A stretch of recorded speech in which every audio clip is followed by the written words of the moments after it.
اهلا بكم بفيديو جديد.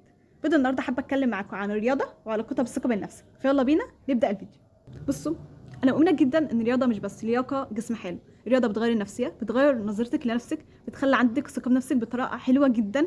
فحابه ان انا اشارككم ده وليه ده بيحصل. اول حاجه بتحسي انك قويه، يعني اول ما بتبداي تنزلي تمرين مثلا حتى لو تمرين بسيط بتلاقي نفسك بتعملي حاجه انت ما كنتش متوقعها من نفسك، ان هو انا قدرت اعد مثلا 10 عدات مره واحده من غير ما اوقف ولا اخد راحه. قدرت اعد بعدها 20 عده، يبقى انا قدرت اعمل كده، لان حاجه انا ما كنتش اقدر اعملها او اللي انا ما كنتش متوقعها من نفسي انا قدرت اعملها، يبقى انا اقدر اعمل اكتر من كده. الاحساس ده لوحده بيخلي عندك ثقه بنفسك من غير ما تحسي. تاني حاجه، شكلك بيتغير وانت اللي بتعملي ده، مش لازم جسمك يتبدل 180 درجه، بس مجرد انك تصحي من النوم تلاقي نفسك احسن، تحسي وقفتك ان هي بقت احسن، بشرتك بقت انضف واصفى وانت حباها. ده بيخليكي تحبي نفسك اكتر، والنتيجه انت اللي عاملاها، لان ببساطه النتيجه جايه من مجهودك انت.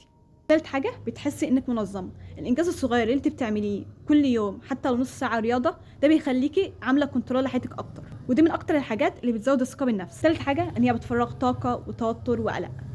احنا ساعات كتير بنبقى متوترين وقلقانين ومخنوقين مش عارفين ده ليه. الرياضه بقى بتسحب الطاقه السلبيه دي كلها. بعد التمرين بتحسي انك دماغك فاضيه وفي هدوء كده، ده بيخليكي اهدى، وده عن تجربه شخصيه جدا يعني. رابع حاجه، بتحسسك ان انت بتتحدي نفسك. يعني مثلا لو كل مره بتزودي عده او بتزودي مثلا دقيقه جري زياده، ده بالنسبه لك انتصار صغير. الانتصارات الصغيره دي بالنسبه لك مع الوقت بتعمل فرق كبير جدا في شخصيتك. عشان كده انا شايفه ان الرياضه مش بس رفاهيه، ده علاج وتقويه لنفسك، ودي اول خطوات للثقه بالنفس. وبس كده حبيت ان انا انقل واقع من تجربه انا عشتها، وحسيت ان هي ممكن تفيدكم او تفيد ناس كتير. عارفه ان الثقه بالنفس حاجات كتيره قوي غير الرياضه وده كله، بس اولهم حرفيا اللي اثر فيا انا شخصيا اللي هي الرياضه. فحبيت ان انا انقلها لكم واعرفكم ده كله. ولو حبيت الفيديو ما تنسوش تنزلوا تعملوا لايك وتشتركوا في القناه، والحركات دي كلها عايزين نوصل 1000 مشترك قبل نهايه شهر 11، واتمنى يعني. وبس كده، اكتبوا لي تحت في الكومنتات عايزين تشوفوا ايه فيديوهات الفتره الجايه.